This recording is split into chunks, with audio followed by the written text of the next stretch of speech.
Siswa SMA Malang ini baru saja ditabrak Trakun. Dan saat dia membuka matanya, dia sudah berada di dunia isekai, di mana sihir itu nyata dan air patuh pada setiap pikirannya. Tapi ada satu hal yang belum dia ketahui, dia punya sifat tersembunyi, yang membuatnya tak menua. Ryo Mihara telah mati. Kesadaran itu tidak datang dengan rasa sakit atau ketakutan. Itu hanya terjadi. Ia membuka matanya dan mendapati dirinya melayang di dalam ruang putih yang murni, kosong, sunyi, dan tanpa batas. Bingung, ia mencoba berbicara, tapi suaranya nyaris tidak bergema sebelum kehadiran hangat dan tenang mendekat. Sosok yang muncul bukan Tuhan, setidaknya, bukan menurut pengakuannya sendiri. Sebuah makhluk dengan ketenangan luar biasa memperkenalkan dirinya sebagai Michael, seorang malaikat, jika itu lebih masuk akal bagi Ryo. Tanpa misi, tanpa beban yang harus dipikul, instruksi Michael untuk jiwa yang terlahir kembali ini hanya satu, hiduplah sesukamu. Untuk pertama kalinya dalam hidup, atau kehidupan setelah mati, Ryo bisa memilih kedamaian. Tanpa sekolah, tanpa kewajiban, tanpa tekanan sosial. Dia menginginkan kehidupan yang lambat.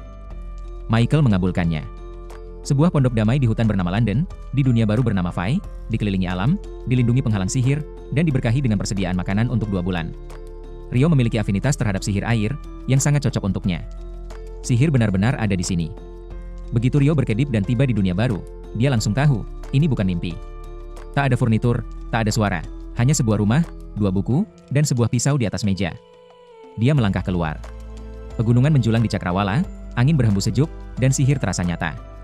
Saat dia berbisik, datanglah, air, percikan kecil muncul di tangannya. Ini nyata. Buku-buku itu menjelaskan sisanya, pengetahuan dasar monster, sifat tanaman, dan pengenalan manipulasi elemen. Ia menemukan bahwa dia bahkan tidak perlu mengucapkan mantra dengan suara keras, membayangkannya saja sudah cukup. Sedikit mengecewakan. Tidak bisa teriak nama-nama jurus keren? Meski begitu, penggunaannya tidak terbatas. Ia mengisi bak mandi dengan air dan menyadari betapa dinginnya. Tanpa kayu bakar atau korek api, ia mencari alternatif. Dengan memvisualisasikan molekul air, ia memaksa ikatan hidrogen terbentuk. Es. Es itu, ia temukan, bisa digunakan sebagai lensa pembesar untuk memfokuskan cahaya matahari. Api. Air panas. Mandi. Bukan hal yang mewah, tapi itu miliknya. Di bak mandi yang menguap itu, dikelilingi hutan belantara, Ryo merasakan kenyataan dari awal barunya. Tapi kehidupan lambat ini tidak gratis. Persediaan makanannya akan habis dalam 2 bulan. Hutan di luar penghalang dipenuhi monster. Pisau saja tidak cukup, secara harfiah. Dia butuh sihir ofensif. Waterball adalah percobaan pertamanya. Berhasil, tapi lemah. Gumpalan kecil air menabrak pohon dengan lemah. Tidak berbahaya. Jadi dia menyempurnakannya. Lebih sempit, lebih cepat, lebih tajam. Water jet. Gagasan tentang air bertekanan seperti pisau. Akhirnya, setelah berjam-jam latihan, semburan tipis air memotong kulit pohon. Kemajuan. Tapi masih belum cukup. Lalu datanglah es. Ia memvisualisasikan pembentukan es di udara, menarik molekul air dari atmosfer dan membekukannya. Lambat, sulit, tapi mungkin. Ia belajar membentuk tombak es, Ichikle Lanche. Tapi mereka tidak bisa meluncur seperti sihir air. Terlalu berat. Terlalu tidak stabil. Meski begitu, dia terus berlatih. Jam demi jam. Meski mananya habis dan kelelahan menghantamnya seperti palu, ia terus maju. Jika waterball tidak menyelamatkannya, dan water jet tidak cukup kuat, maka Ichikle Lanche adalah pilihan terakhir. Tak ada waktu untuk disia-siakan. Ryo melangkah keluar penghalang untuk pertama kalinya. Di tepi sungai, ia menemukan batu yang ia cari, kuarsa. Cadangan sempurna untuk menyalakan api jika mana habis. Ia mencari herbal obat, berharap mendapat tugas yang damai. Tapi Fai bukan tempat untuk kedamaian. Dari semak-semak, muncul laser boar, menggeram, bertaring, dan cepat. Tubuh Ryo membeku. Pikirannya berteriak untuk lari, tapi kakinya tak patuh. Sampai akhirnya patuh. 1 detik sebelum benturan, dia berguling ke samping. Es. Secara naluriah, ia membekukan tanah di bawah babi itu. Ia tergelincir. Saat monster itu berjuang berdiri, Ryo menciptakan tombak es dan meluncurkannya. Monster itu tertusuk, terdiam, dan mati. Ryo terjatuh, terengah. Pembunuhan pertamanya. Pertama kalinya bertahan hidup. Kehidupan lambatnya sudah menuntut yang terbaik darinya. Kembali ke rumah, dia mempelajari ensiklopedia monster. Laser boar adalah yang terlemah. Lawan mengerikan itu, makhluk kelas terbawah. Dan yang lebih kuat, naga, mampu menghancurkan kota. Iblis, makhluk tanpa asal yang bisa merusak dunia. Ia gemetar dan terus membaca. Setiap halaman memberinya mimpi buruk baru. Tetap saja, ia kembali ke hutan. Hari berikutnya membawa buah manis, dan kebenaran pahit. Baru saja ia menggigit buah yang juicy dan asam, langit terbelah dengan teror. Bayangan berbulu hitam menyelam. Assassin Hawk. Sihir angin tak terlihat. paruh tajam yang menerjang. Ia tersungkur sebelum sempat melihatnya. Ia tak bisa lari. Terpojok, Rio menggunakan sedikit sihir yang ia miliki. Kristal es mengurung burung itu sementara. Salah satu matanya tertusuk. Makhluk itu menjerit dan terbang menjauh. Rio tergeletak, sakit, kehabisan napas. Kehidupan lambat, ini mulai terasa seperti kebohongan. Lebih buruk lagi, karena melarikan diri dari Assassin Hawk, ia kehilangan arah pulang. Namun entah bagaimana, ia kembali juga. Malam tiba, dan sesuatu memanggilnya. Rasa penasaran, atau takdir. Seorang ksatria tanpa kepala, merawat kudanya di bawah sinar bulan. Seorang dulahan. Tidak tercantum dalam ensiklopedia monster. Mungkin terlalu berbahaya untuk dikategorikan. Atau mungkin bukan monster sama sekali. Rio kembali. Dan kembali lagi. Malam demi malam, dia mengamatinya. Bertarung dengannya. Kalah darinya. Tapi sesuatu dalam dirinya mulai berubah. Dulahan itu tak pernah menyerang untuk membunuh. Ia melatihnya. Mengujinya. Kemudian, suatu malam, ia menciptakan pedang dari es. Ia menyerahkannya. Rio melangkah maju. Ksatria itu lenyap. Dan di tangannya, Rio memegang senjata yang lahir bukan dari amarah, melainkan dari pertumbuhan. Pedang dari air, biasa melalui tantangan tanpa kata. Kedamaian tak bertahan lama. Saat berlatih, Rio merasakan sesuatu. Familiar. Berbahaya. Assassin Hawk. Tapi berbeda. Bulu-bulunya lebih gelap. Tubuhnya lebih besar. Ia telah berevolusi. Dan ia menginginkan balas dendam. 5 lapis Ice Wall. Hancur. 10 lapis. Dilenyapkan. Bahkan Ichikle Lance pun gagal. Lalu pedang itu, harapan terakhirnya. Pedang itu menabrak terjangan burung itu. Untuk pertama kalinya, serangannya mengenai sasaran. Mereka bertarung. Pedang melawan paruh. Es melawan angin. Sihir dan naluri bertabrakan dalam duel mematikan. Akhirnya, ia menusuknya lagi. Assassin Hawk terjatuh. Rio berdiri di atasnya, terengah-engah. Kini ia melihat dengan jelas. Musuh ini tak kembali untuk balas dendam. Ia kembali untuk mengujinya. Seperti dulahan. Untuk membuatnya lebih kuat. Terima kasih, bisiknya. Ia memberinya akhir yang pantas. Dan dunia menjadi tenang kembali. Sampai suara itu bergema di dalam pikirannya. Seekor naga. Makhluk dengan kekuatan luar biasa, berbicara dengan tenang melalui telepati. Rio, terkejut, menjawab. Ia mengaku bahwa ia telah bertarung dan membunuh Assassin Hawk yang berevolusi. Naga itu, bernama Lewin, tidak marah. Justru sebaliknya, ia terkesan. Ia memperhatikan pedang Rio, hadiah dari dulahan, dan langsung mengenalinya. Pedang Raja Peri. Pusaka dengan nilai luar biasa. Tanda bahwa seseorang telah terpilih. Rio tidak tahu bagaimana atau kenapa ia memilikinya. Lewin tersenyum. Lalu menghilang. Rio terdiam, terpaku. Baru saja, dia berbicara dengan seekor naga. Kembali ke ruang putih, Michael menatap batu nisan Rio. Ia melewatkan satu hal. Sifat tersembunyi. Begitu langka, hingga tak muncul dalam 10.000 tahun. Tak menua. Rio Mihara, yang terlahir kembali di Fai, kini bisa hidup selamanya. Bukan hanya lambat, tapi abadi. Rio awalnya hanya keluar rumah untuk mengecek ikan monster bakar. Tapi yang ia dapatkan justru kekacauan. Pantai berantakan.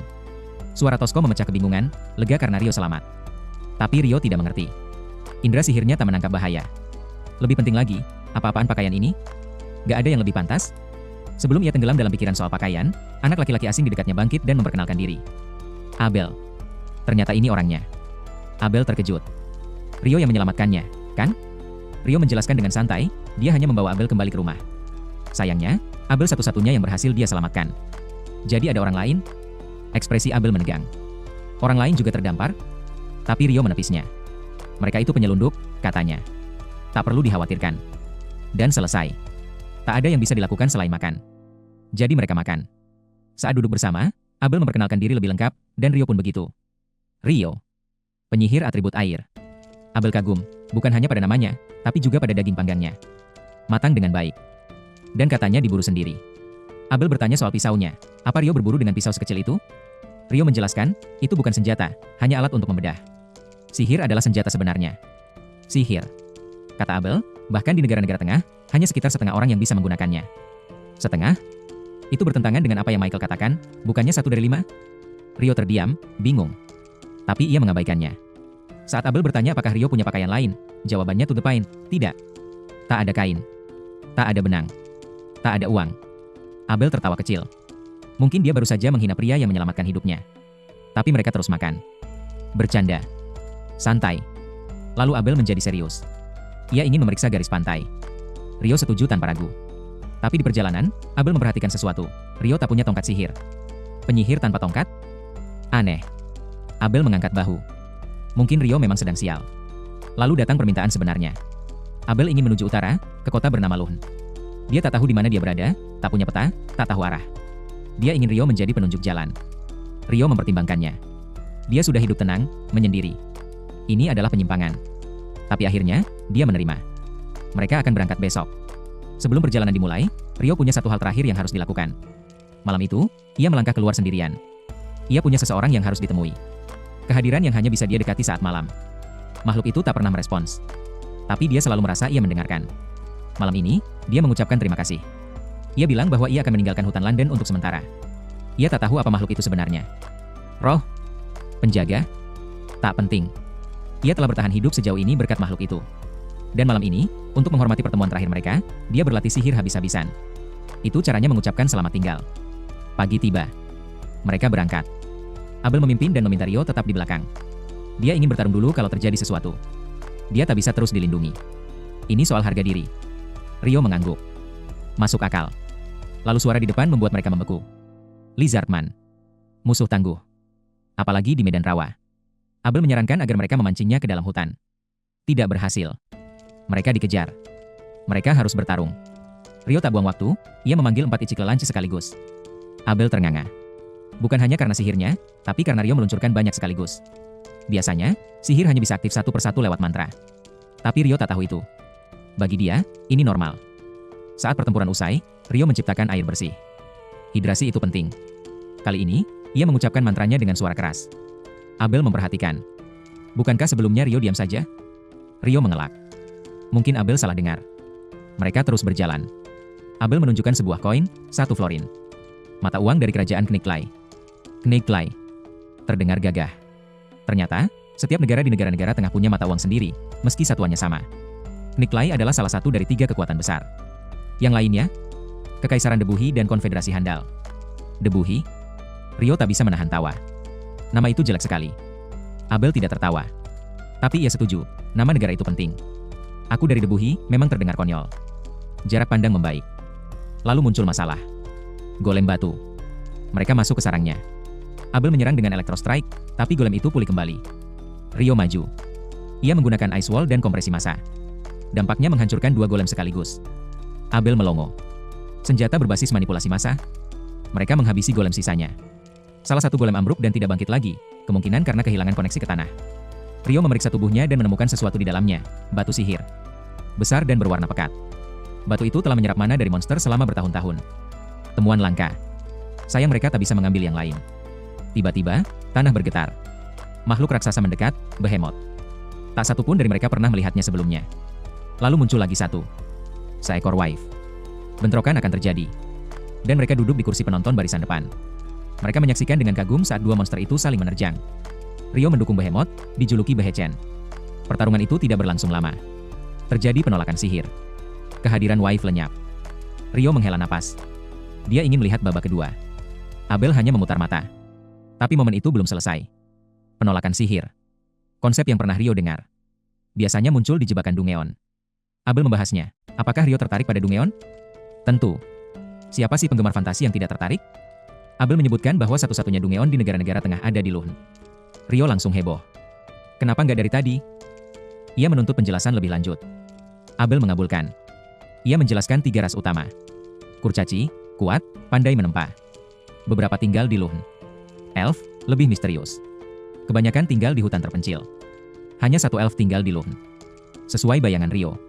Saat mereka mendaki pegunungan utara, Abel bertanya bagaimana Rio tahu semua itu. Rio ragu. Dia tak bisa menjelaskan bahwa semua informasi itu berasal dari makhluk yang melampaui pemahaman manusia biasa. Dia hanya berkata, sebaiknya jangan tanya. Abel tidak memaksa. Mereka beruntung masih hidup. Tetap saja, Abel mengakui bahwa aura sihir dari Behemoth itu sangat mengintimidasi. Kalau makhluk itu menyerang, mereka pasti sudah mati. Laporan mengatakan Behemoth dan Griffin sudah tak terlihat selama berabad-abad. Tanah ini tidak biasa. Rio tersinggung. Mungkin orang-orang hanya tidak cukup berusaha. Abel menjadi lebih serius. Wife yang mereka lihat tadi, kemungkinan berasal dari langit utara. Itu mengonfirmasi sesuatu, jajaran pegunungan itu bertindak seperti tutup. Penghalang alami yang mencegah monster membanjiri wilayah manusia. Dan sekarang mereka berada di dalamnya. Abel tidak ingin mengakuinya, tapi kini mereka punya masalah. Mereka tak bisa menghindari wife itu. Cepat atau lambat, mereka harus bertarung. Rio tidak ragu. Dia mengajukan rencana, jatuhkan wife ke tanah lebih dulu. Baru serang. Abel setuju. Jika tetap di udara, mereka tamat. Rio mengambil posisi. Tenang. Fokus. Ia memanggil rentetan Ichikle Lance lagi. 4 tombak meluncur ke udara dan mengenai sasaran. Wife itu jatuh menghantam tanah. Abel terpana. Sudah selesai? Itu terlalu cepat. Bukankah seharusnya ini pertarungan mendebarkan yang memacu adrenalin? Rio menggodanya. Bukankah dia ingin aksi? Abel langsung menolak. Itu sempurna. Efisien. Mari lakukan begitu terus. Rio mengangguk. Baiklah. Mari bersihkan seluruh kawanan wife. Abel tak membantah. Langsung maju. Ya. Rio berpikir dalam hati. Abel benar-benar mania pertarungan. Langit cerah. Jalan terbentang di depan. Tapi perjalanan mereka masih jauh dari selesai. Monster, Dungeon, rahasia, dan mungkin sesuatu yang jauh lebih kuat tengah menunggu dalam bayangan. Dan mereka berdua belum tahu bahwa Rio itu tak akan pernah menua.